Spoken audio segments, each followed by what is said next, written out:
கர்த்தருக்கு ஸ்தோத்திரம். இன்றைய வசனம் 116 சங்கீதம் 5 வசனம். நம்முடைய தேவன் மன உருக்கமானவர். 116 சங்கீதம் 5 வசனம். நம்முடைய தேவன் மன உருக்கமானவர். ஆமாங்க, இங்கே பக்தன் அழகாக சொல்கிறாங்க, நம்ம தேவன் மனதுருக்கமானவர்னு. ஆமாம், இன்னைக்கு உங்கள் மேலேயும் அவர் ரொம்ப மனதுருக்கிறார்.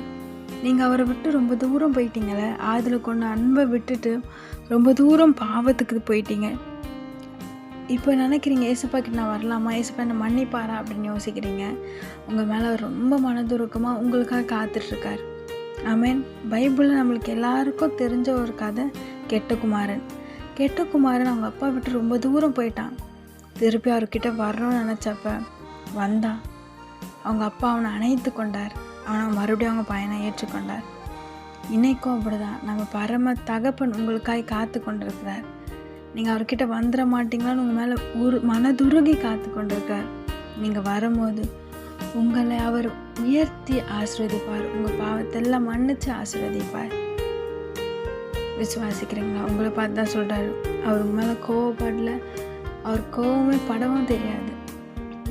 அவர் உங்களை நேசிக்கிறார். உங்கள் மேலே ரொம்ப மனதுருகி உங்களுக்காக காத்துட்ருக்கார். அவர்கிட்ட வந்துடுங்க, ஆசீர்வாதங்களை பெற்றுக்கொள்ளுங்க. ஆமென்.